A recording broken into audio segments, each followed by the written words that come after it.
It's time to turn to the WUKY Sports Page with your host, Keith Elkins, revealing conversations and stories you thought you knew from prominent Kentucky sports figures. Now, here once again is Keith Elkins. Derrick Ramsey was an All-American and All-SEC quarterback at Kentucky, played for 9 years in the NFL, and then went on to succeed in business, athletics administration, and government service. And he's a member of the UK Athletics Hall of Fame, the Kentucky Pro Football Hall of Fame, and the Kentucky Sports Hall of Fame. He has served as Kentucky's Secretary of the Labor Cabinet, Secretary of the Education and Workforce Development Cabinet, and as Deputy Secretary of Commerce. He has also served on the UK Board of Trustees. And he tells his story in a book titled They Call Me Mr. Secretary, written with Dr. John Wong. And Derrick, we've had you on as a guest before, but it's a pleasure to have you back. Good to have you with us today. Thank you very much, Keith, for having me. I'd like to focus a little bit more on your NFL days now, as we record just a few days before the Super Bowl, and in particular your Super Bowl experiences, and we'll get to that. But you broke into the NFL in 1978 with the Oakland Raiders, and your coach was none other than John Madden, whom the John Madden. Everybody feels like they know because Right. we watched him on television for so many years. But you obviously had a player-coach relationship with him. Tell me about that. Well, the interesting part about this, John and my relationship, and I told him for years my NFL career would have been different had I played for him my entire career. John was a guy that liked tight ends, but more importantly, he and I had a great relationship early on. For example, I had been on the team there for, maybe 2 weeks. We were at training camp, and I was just having a tough time emotionally because I wanted to play quarterback. I thought I could play quarterback, and I knew I could play quarterback in that system. But the decision was to play me elsewhere. And if I wanted to be a part of the team, I had to learn how to play whatever that position was. And initially we had talked about possibly defense. Well, Keith, hell, I'd never tackled anybody in my life. It wasn't going to start at that point. Not at that level. No, not at that level. And so it was. It was wide receiver and then into tight end. But the thing that I appreciated about John, he knew how hard I was working, and I was willing to work and learn.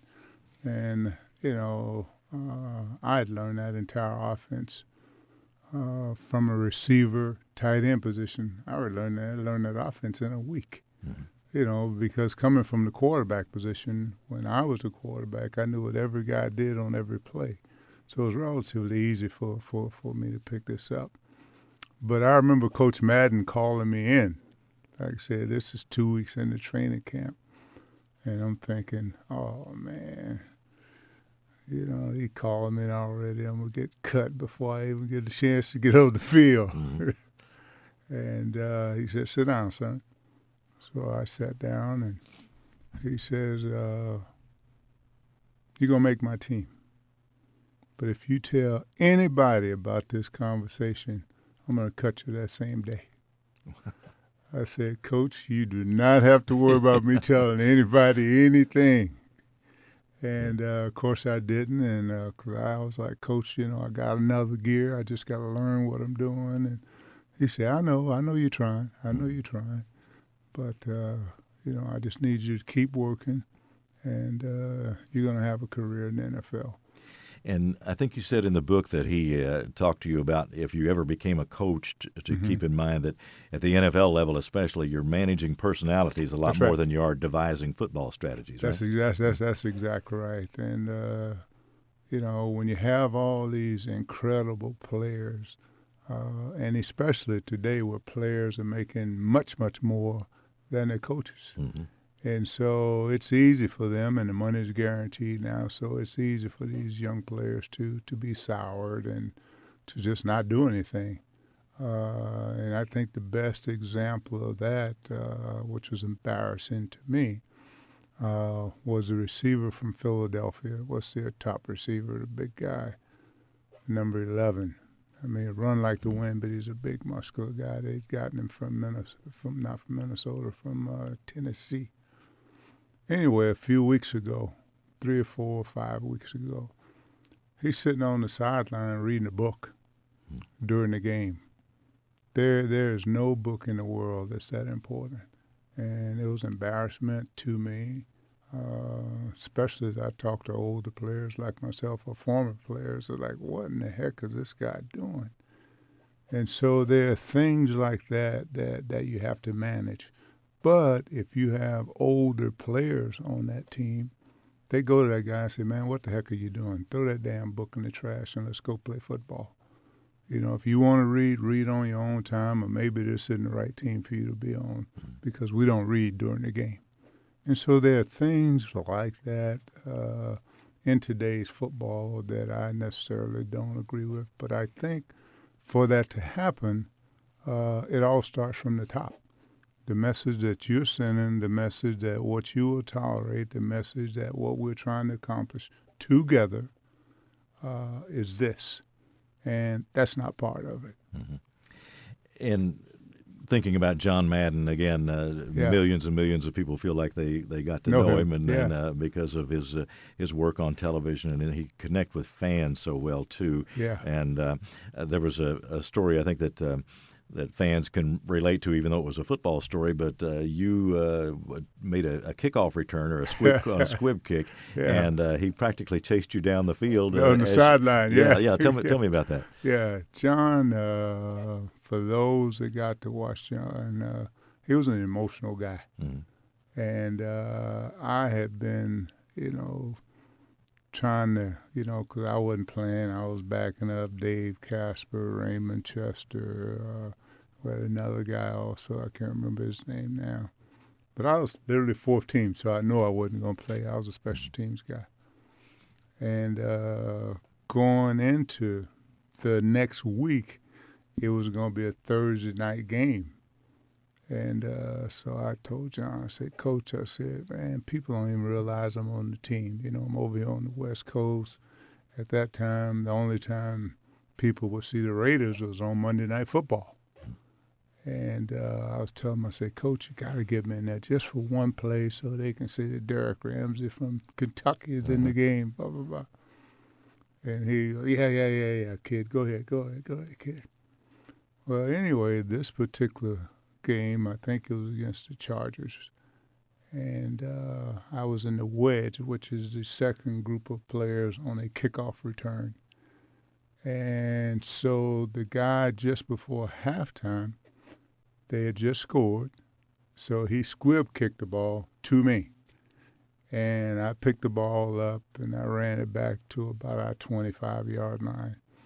And when I got there, I fumbled it out of bounds. And so when I'm getting ready to get up, John Madden just picked me up. He said, son, you wanted me to put you in the game, now I put you in the game, and then you're throwing the damn ball to me. I don't want the ball. I keep the ball. I want you to keep the ball yourself, son. Keep the ball yourself. I want us to go in and score. But I can't score if you're fumbling the ball out of bounds. Great job. So he followed it up with congratulations on a great return. Yeah. Well, that's the way we all saw him on television, waving his arms and making a point and talking to us in a way that we could understand and enjoy the game.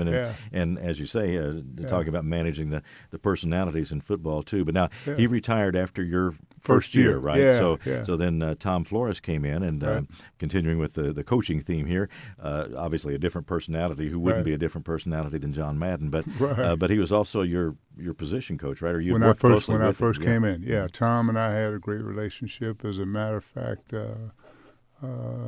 this past weekend in 17 cities, a guy out of Las Vegas named Ken Thompson put together a podcast in 17 cities. And we had Coach Flores on there. He's now 89 years old. Wow. And, he's been having some health issues. And so we were just celebrating him. We wanted him to know how we felt about him and how much we all appreciated him. And so we all recorded a minute to minute and a half little piece just thanking him, for what he had did and what he represented to me. Flo was very critical of me because he always talked about, one, how smart I was. And so when I did dumb things, like, why are you doing that? He said, I know how you think. You're a quarterback. You've already processed it out. So why are you doing this? And so I really liked that a lot. One, that he respected the fact that how smart I was. Second, that how well I knew the game. And why was I doing these things that an average player could do? And so he kept me, in that regard, just pushing and understanding the game, but also making me aware of what he expected of me. And it wasn't down here, it was up here. Mm-hmm. And so that just makes you feel good as a player, that a coach has respect for not only your football ability, but your acumen as well. And it was under his leadership that the Raiders made the Super Bowl and won the Super Bowl in January of 1981, following the 1980 season. How did that season shape up for you and for the team? How do you remember that season developing and going toward the Super Bowl? Two things happened that year. One was we had traded Dave Casper and Raymond Chester to the Houston Oilers, and brought Kenny King in. And so then I go from third on the depth chart to second. Mm-hmm. And so now I'm getting to play. And not only to play short yardage, but I was able to, I don't know how many catches I had, but I know during that season I had some big plays for us to win. So I started to feel like I was really now becoming more part of the team, not just on the team. And he was always encouraging again. But that year, in that trade that I was talking about with Ken Stabler and Casper, we in turn got Kenny King and we got Don Pastorini. Mm-hmm. And second or third game in that season, Pastorini goes down against the Chargers, and Plunkett then steps up and become our quarterback. Well, the interesting part about Plunkett, it was almost as if we grew up together. He had gotten cut and released from the 49ers in 1978, my rookie season, and Jimmy was just beat up. I mean, coming from New England, they beat the crap out of that guy. And so it took him, much like what we were talking about earlier, the young quarterbacks, it took him 2 or 3 years to learn the system, figure it out. And when he got his opportunity, he took full advantage of it. And, of course, we went on from there to win the Super Bowl.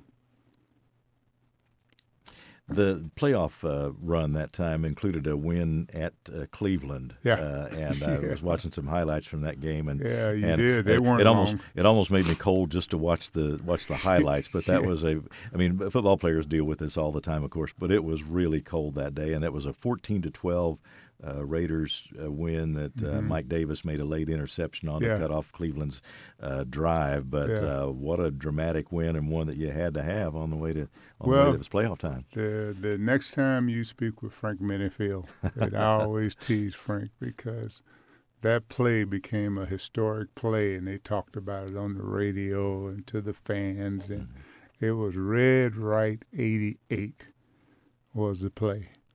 And we just knew that they were going to kick a field goal because they were already in position to kick a field goal.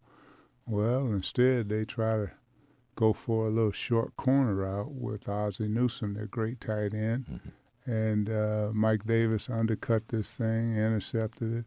And the funny part about that is Mike played defensive back for a reason.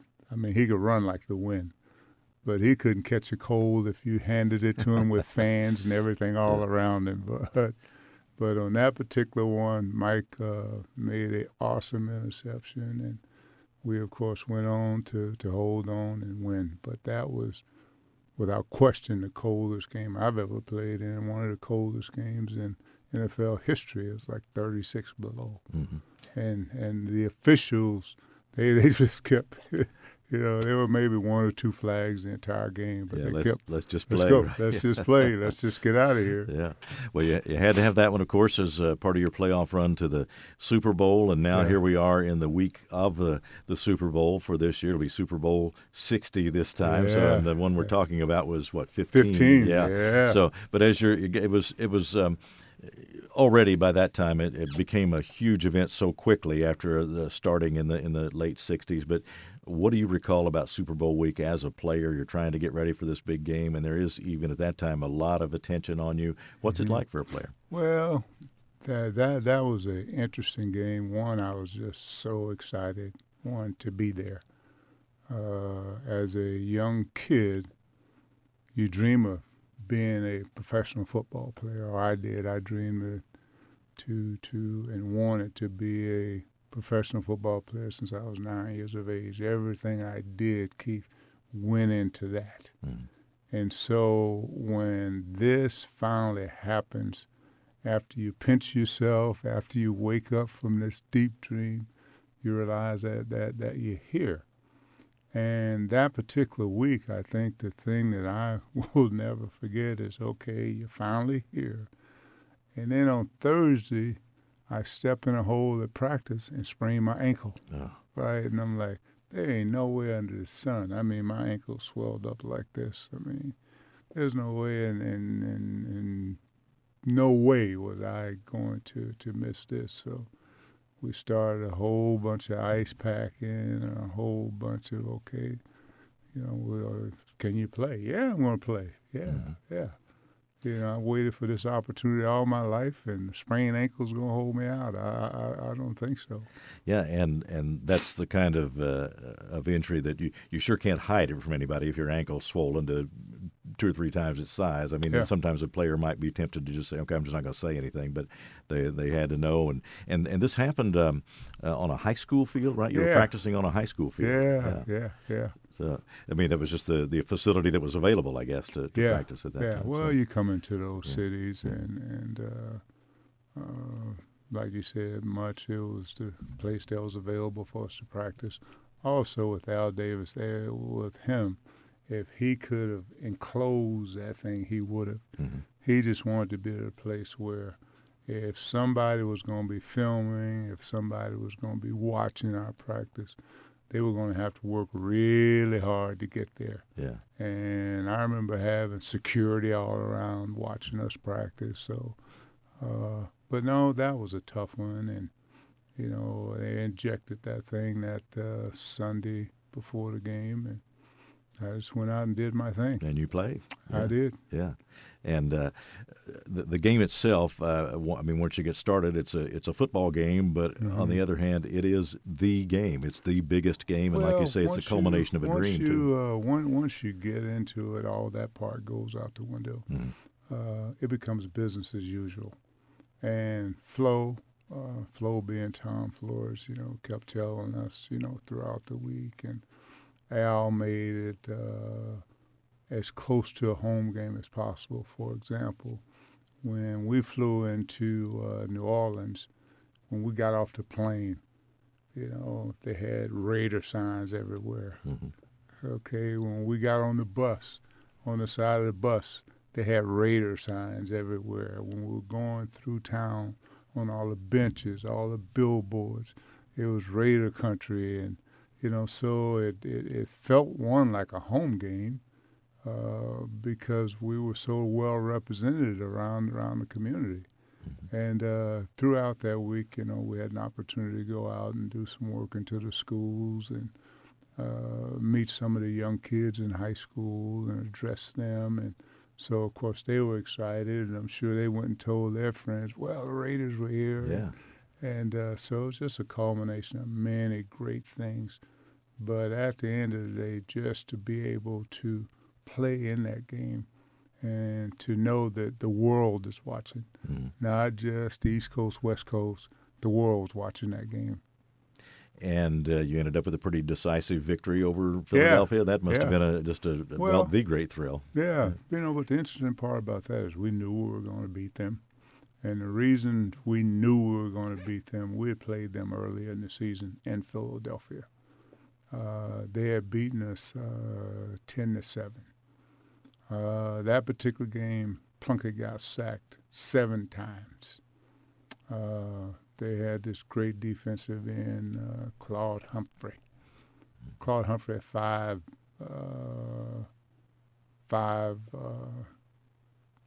sacks that day. I mean, it was a Pro Bowl day for him.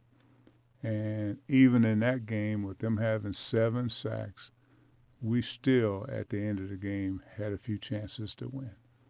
And so we knew if we fixed what was going on in that first game, which was Plunkett was setting too deep.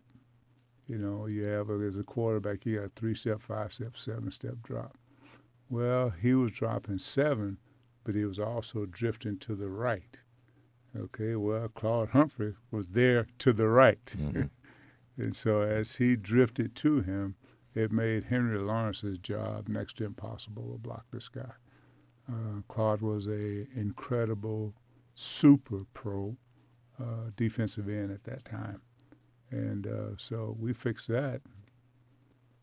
The rest is history. Yeah, and you went on. Although Rod Martin goes and helps us out, you know, with 3 interceptions, which is still a Super Bowl record. Mm-hmm. And so our guys, you know, these guys are always ready for the big stage. We had some incredible players that I had the opportunity to play with. Do you recall the celebration afterward? I mean, not just there in New Orleans, but I guess back in Oakland too. What was the celebration period like? Well, because after that game, my celebration was sitting in my room with my foot in an ice bucket. Oh, that's right. Yeah, for the next 24 hours. Yeah. And you know, I tried to go to dinner that night, but because the thing about when they give you an injection, and the trainer told me, and the doctor told me, he said, "I'm telling you, from the trauma, and the trauma being that you were running on this thing, and second, it was on AstroTurf. Oh. So just a constant pounding. They said, you're going to be in all kind of pain. You know, so I took pain pills and consumed some alcohol, and none of that worked. Yeah. But you know what? I would do it all over again for that kind of outcome, and or even just to be able to play on that stage and with those guys. Yeah.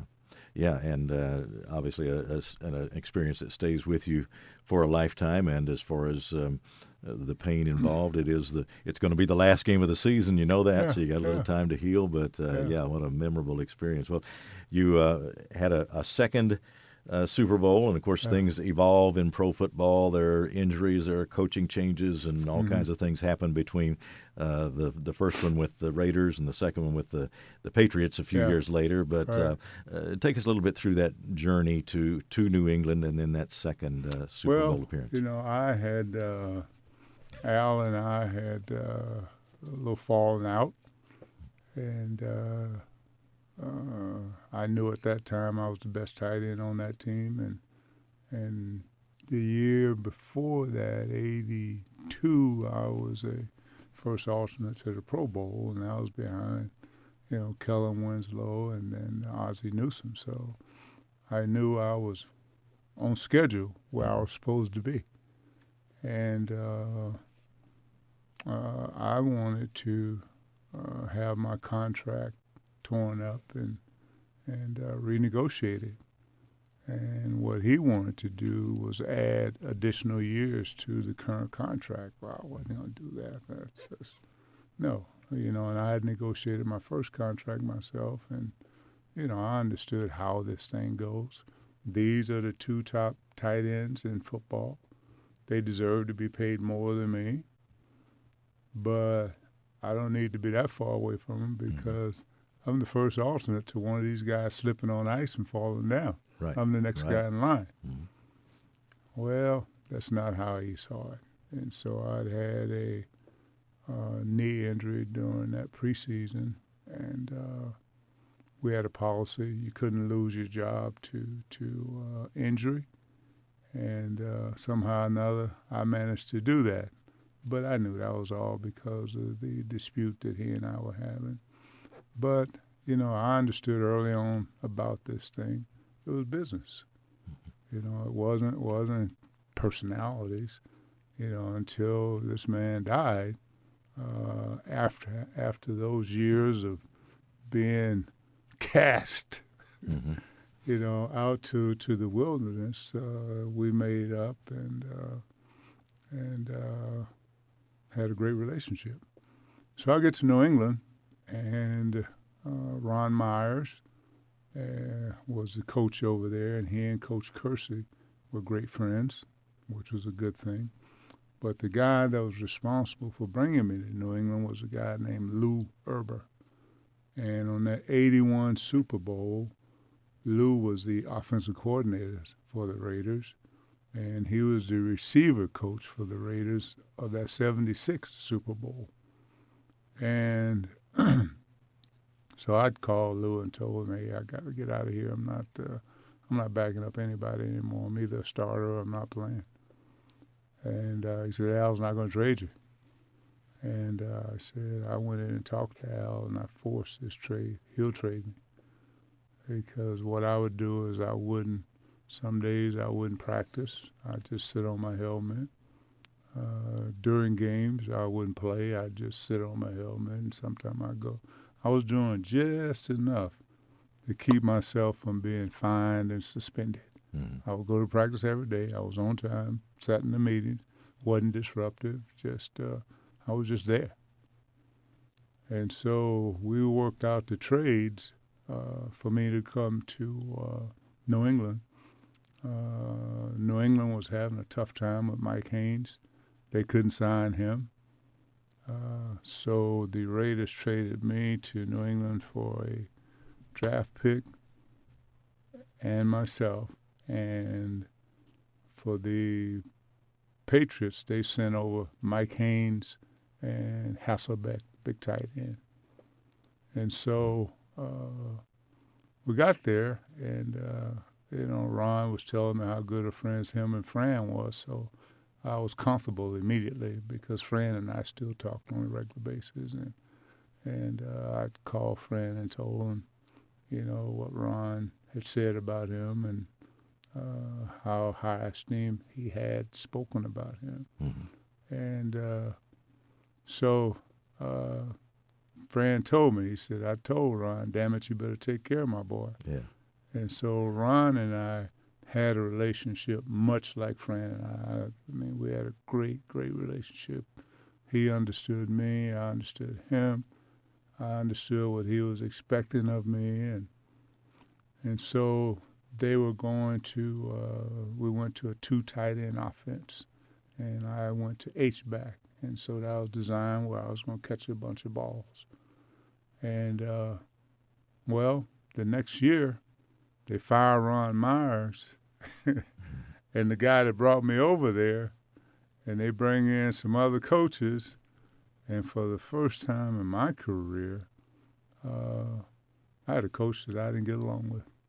And that's running track in high school, that's playing basketball, football, same thing at UK. I had never not gotten along with a coach, but for some reason or another, we just couldn't agree it was Tuesday. Yeah, and this is Raymond Berry, who was right. a great player, and right. I think who was somebody in your family was a big fan of Raymond Berry? Oh, my dad. Your dad, okay, yeah.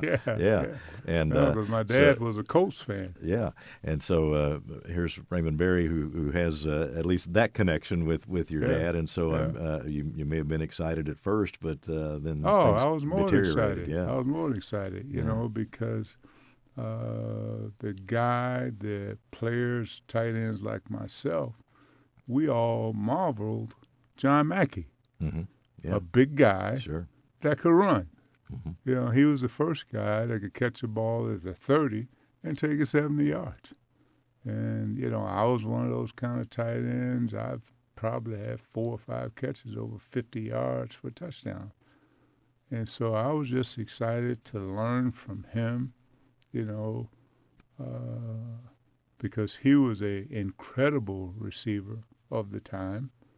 And I was just so thankful I was going to get to learn from him and take my game to the next level. Nope, not happening, I guess. Huh? But, what's interesting, to his credit, years later, we had a conversation and just kind of talked it out, so to speak. And,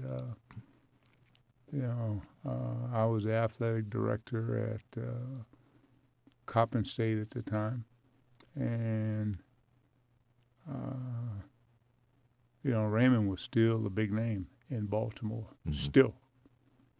And once I got in this job, and so one of the reporters called me and said, well, I just talked to Coach Berry. And I said, oh, man, okay, he's going to blast me. I got to feel this one coming. He said he could not be more complimentary about a player. He said, as a matter of fact, I've never had a coach talk as well about one of his former players. I was like, is that right? He goes, yeah. And I said, you mind giving me his number? I'd like to call him. And I called him because he had told me before, and I just didn't trust it. He had told me before, if I can ever do anything for you, you let me know. I go, yeah. Okay, yeah, I'm going to let you know where I am so you can put a bomb over there. But anyway, I called him, and he could not have been nicer. He could not have been more complimentary. We just, coming from the Raiders organization, the way Al had that thing set up, the players were always right. And if you were having an issue with a coach, that coach got to demonstrate to Al why you're saying this guy isn't this or that. And I think it was because Al had a relationship with all the players, and he drafted or traded for most of the players. So he knew, or he thought he knew, the personalities of the people he was getting. And so coming from the Raiders to New England, it was just different. It reminded me of being in college. Whereas with the Raiders, you were a man, you were an adult. Well, it's more like kids. Yeah, it's amazing the difference that a coaching change, or maybe even sometimes a front office change, can make, because all of these people have solid football backgrounds. They all know the game. Maybe it gets back to the relationships you were talking about, John Madden, stressing relationships. Yeah. But all of a sudden you go from, you feel like you're on the track to be where you want to be in your career, and then all of a sudden everything is different, and it becomes hard to go to work day to day. Yeah. But the interesting part, even with that, Keith, everything I've always done in my career, there was something I can learn from it so that I could be better at my next stop. Mm-hmm. And while, I didn't get along with Coach Berry, what I often thought about is what could I have done better so that I could be a better teammate, so that I would have the relationship that I had had before. Mm-hmm. Yeah, take the positive out of it. Yeah. And I just, at the end of the day, and as part of maturity, I had as big a part in this as he did, if not bigger. Well, there was team success. You made it back to the Super Bowl after the '85 season. Had to take on maybe the greatest team in the history of the NFL. No, I wouldn't agree with that. Yeah. Now. Well, a lot of people think that, but you obviously don't. You don't think that. We'll talk about that. The Chicago Bears in '85, of course, a now legendary team, and they beat the Patriots in the Super Bowl. But you going into that game, you apparently didn't think that you were about to face one of the great NFL teams of all time. Oh no, I knew they were good. Yeah, I knew they were really good, but they had no offense. The game that they lost, if you remember, they lost to the Miami Dolphins, and they got behind in that game, and the game was over. And they had an incredible defense, but their offense, other than wall to right and wall to the left, they really had much of nothing. And even in that game, one of the things that we, even as Patriots players, we thought that that Ditka disrespected Walter Payton in the worst way. How can a guy carry a team, a city, a state for his entire career, and at the biggest spectacle of all of our lives, not be allowed to score a touchdown? I mean, we all had distaste for Mike Ditka because of that, and he wasn't on our team. Yeah. But we all had so much respect and admiration for Walter. Mm-hmm. That was pretty much universal throughout football. Absolutely. Wasn't he? He was just universally respected. It seems like. Mm-hmm. Yeah, and at that time of course, through the season, they had also stuck Refrigerator Perry back there and handed off to him. In that game, yeah. Well, it was more like Ditka created this guy, the fridge. Yeah. That's great to create, but you got the all-time leading rusher in your backfield that's carried a more than average team for 10 or 12 years. And now this is his reward, to watch somebody else, go in and score.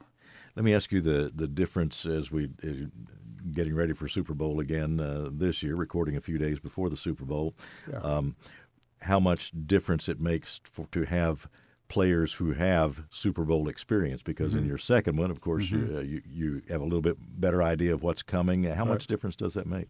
It makes a whole lot of difference. But the equalizer in this game is both quarterbacks, neither one of them had the experience. Drake May plays like a veteran. Well, Sam Darnold is a journeyman that's been around, so he's had to scrap for everything. And so over at Minnesota last year, he finally put together a great year. And then he goes to Seattle and backed that up. And so you got two different dynamics from the leadership perspective. But the thing I see on both cases is, and that was the first time I actually saw Seattle play last week. But they both of these guys have full command of their team. And I think with Vrabel, I've heard him say that this is May's team. And so when a coach gives you the reins, I mean, it's up to you then. I mean, it's yours. That's and so you have to get your guys to follow. And evidently, having played in all these Super Bowls, he understands what it takes, and the commitment it takes and the leadership it takes from that position in particular. That, I would think, would have to hit a note with you when you see the move by Vrabel to establish May and to give him that confidence and turn the position over to him, and knowing then, again, about building relationships. This is not necessarily about football plays. It's about giving this guy the confidence to be the best that he can be. That would, I would think, have to strike a note with you, having had the different relationships with coaches that you had. Yeah, absolutely. And I had no better relationship in my career, high school, college, or professional, than the one I had with Coach Moss here when I was quarterback at UK. Because I was ready to pack it in 1975, and I'm walking off the field, and this guy says, "Hi, my name is Perry Moss. I'm going to be your new offensive coordinator." And I had a guy like you when I coached at Minnesota named Sandy Stevenson. And, of course, I had read about Sandy. I read about all the African-American quarterbacks before me so that I could be a fair judge of if I were as good as they were, if I were going to a place where I would actually get the opportunity to display my abilities. And he was that guy for me. And he came in. He says, I'll be in there Monday after the Tennessee game and be at my office at 6 o'clock. And from that point until spring football, I was at his office at 6 o'clock Monday to Friday, just he and I. and we'd go over the system and why he thought this would work and my abilities and what made sense. And so I'm certain these coaches are doing that with their quarterbacks, and they, once they're comfortable, they hand you the keys. And with Coach Moss, I did something that I'm sure they don't do today in college football. That's me calling my own plays. Or having the ability when they ship something in from the sideline, I could change it. I had veto power.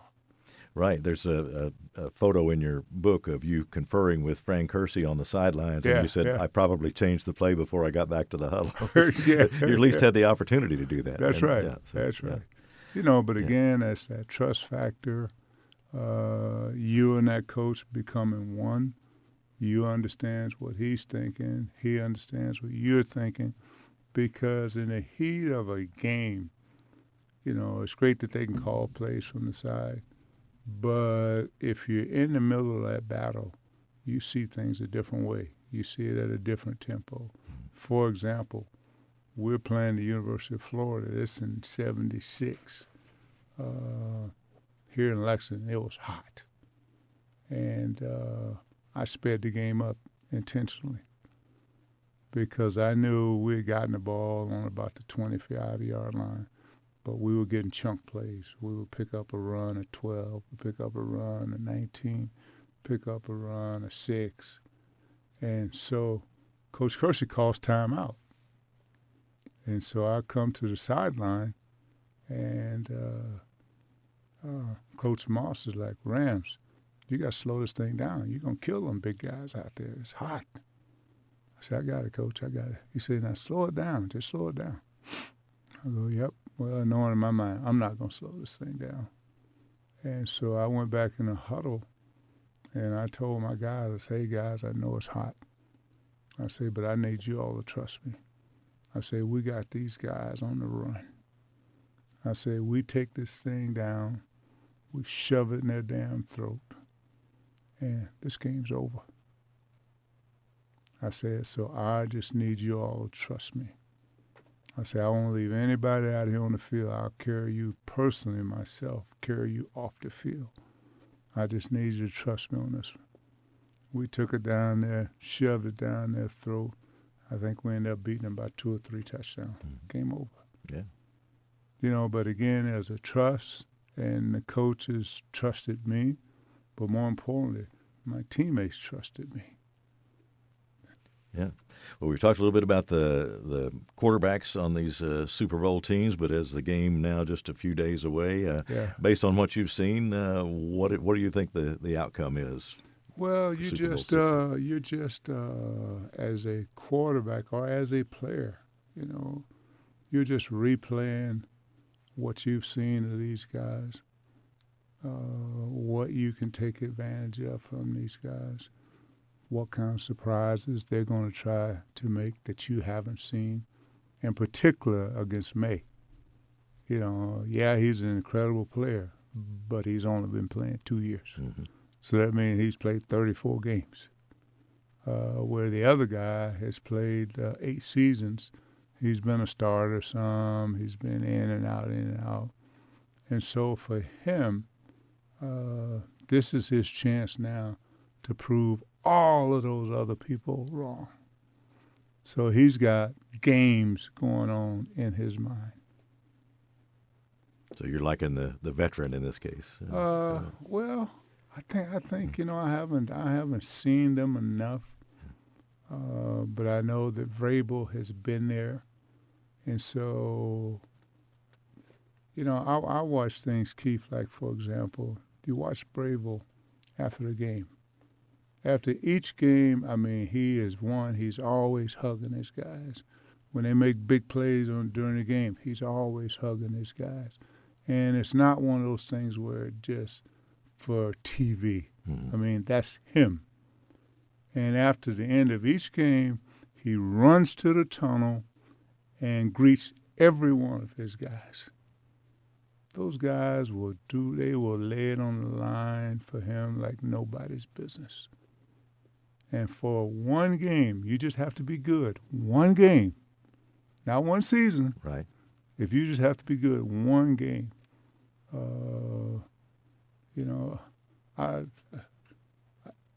that's a hard one. You want to go with Darnold because of the experience, but you want to go with May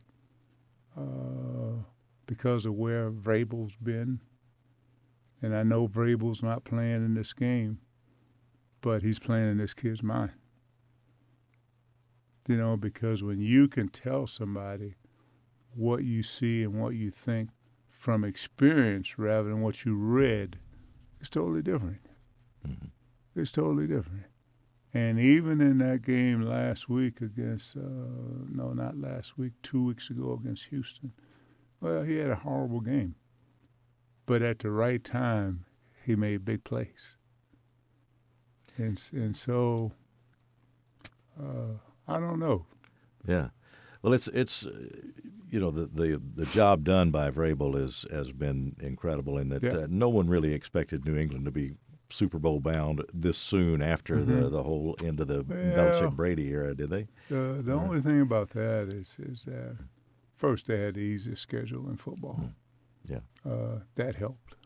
Whereas next year they're going to have the first or second toughest schedule.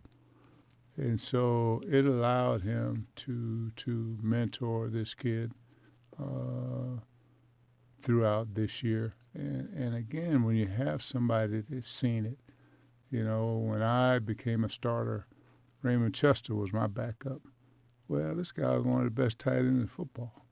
And I remember this one game, Keith, we still laugh about it today. We were playing the Houston Oilers. And he was telling me about this linebacker, and I can't remember his name. His son played at U of L.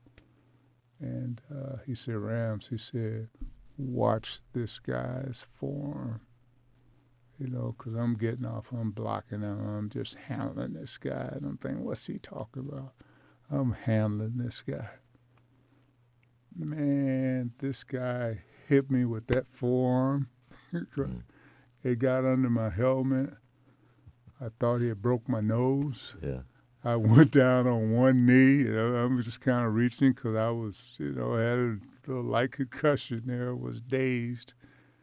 But again, he had told me. He said, watch the guy, watch him.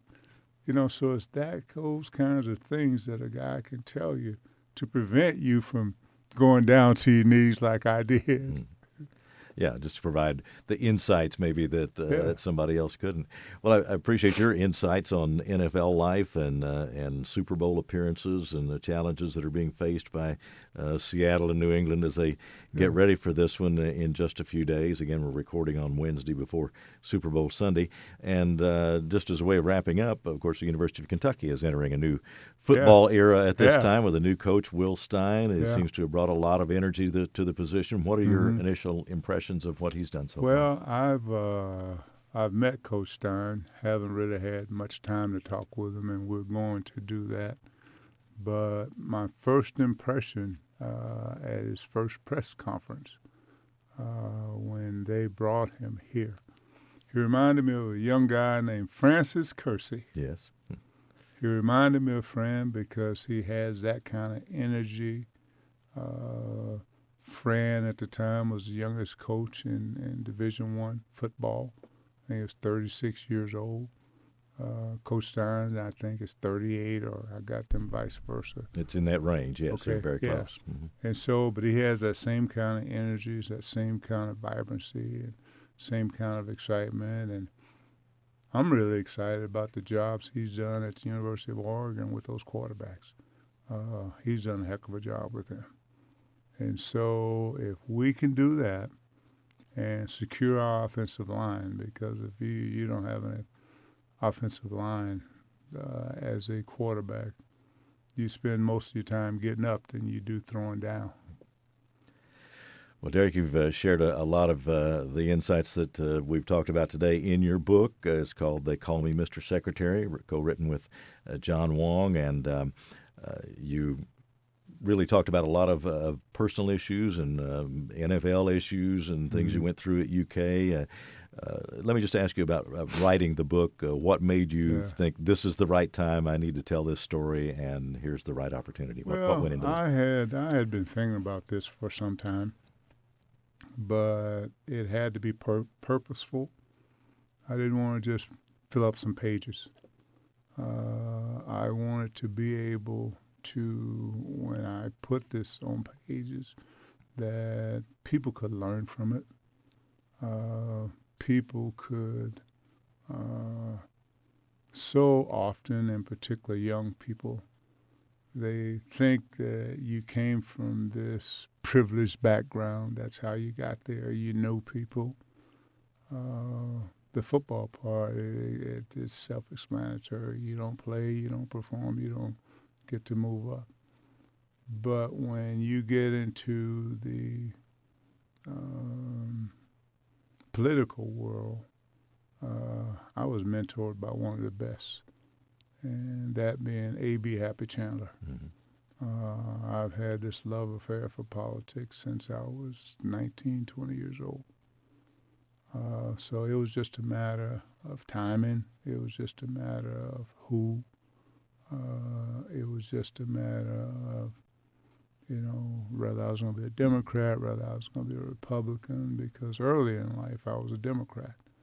And back in the 80s, late 80s, I got a chance to meet then Governor Reagan, and Jack Kemp was a big influence to me. Jack and Gene Upshaw were big friends.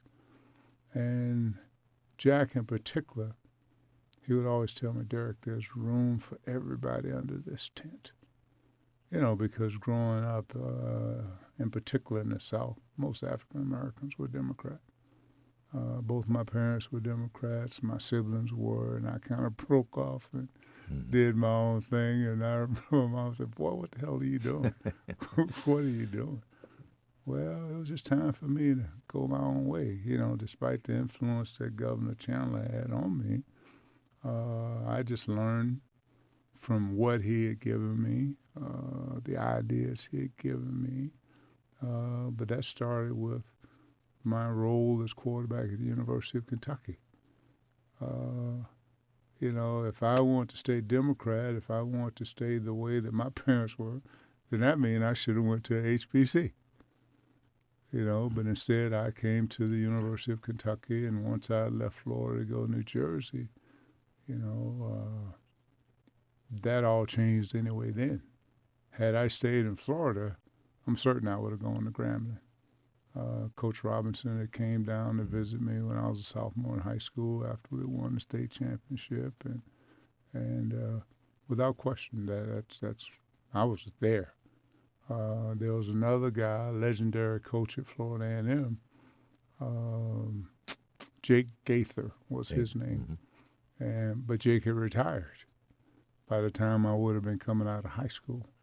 And so it was clear I was going to Grambling. And once Coach Rob came down there and told me he could imagine me being a great quarterback at Grambling, that's all I needed to hear. Sure, yeah. I mean, it was like the Messiah had spoken. Oh, yes. Yeah. Yeah, Eddie Robinson won, over 300 games in his career? Yeah, way over 300, I think, yeah. Well, you've had quite the story to tell. I'm glad you put it in the form of a book, and it talks about of course, your football days, and then on to business and government service as well. And you've had a long running career now. And what keeps you busy these days? Man, I still keep my finger on the pulse in government. I will always be active in that regard. Not running for anything. If I did, my wife would leave me. So, and I really enjoy being married to her. So we're gonna. But I'll keep my pulse on that. I think it's important that the public stay engaged with our politicians, because one of the things I saw that was disturbing to me while I was there was that a lot of these elected officials, they come into the state in Frankfurt, and they initially represent their constituents. Well, years later, they're representing themselves. And that part always annoyed me. And so someone has to keep their finger on them and point out to them, either in conversation or sometimes you may have to do it publicly to rein them in. Because I'm sure, Keith, everybody knows now with the way things are in Washington and around the country, the politicians today are just running free. And we as a country, I think, need to do a better job of demanding more and better from our politicians. We sent them there. They didn't go on their own. They didn't just pick up and say, well, you know what, guys, I'm leaving Kentucky. I'm going over here to Washington and do my thing. And so it's a gigantic issue. And so, you know, for the rest of my life, University of Kentucky and the state of Kentucky is what I'm going to do to keep myself busy until they start running me out of here. Well, we appreciate you taking some time out of your busy pace to talk with us today, and appreciate the observations on football and other parts of your life as well. Derrick Ramsey, thanks very much. No, thank you very much for having me. You've been listening to the WUKY Sports Page with your host, Keith Elkins, an exclusive podcast from 91.3 WUKY, produced at the WUKY studios by Alan Lytle. Our theme music is Peanut Butter and Jam by Illogical Bit, available at soundcloud.com/illogicalbit. Subscribe to the Sports Page through iTunes, Google Play, or at our website, WUKY.org.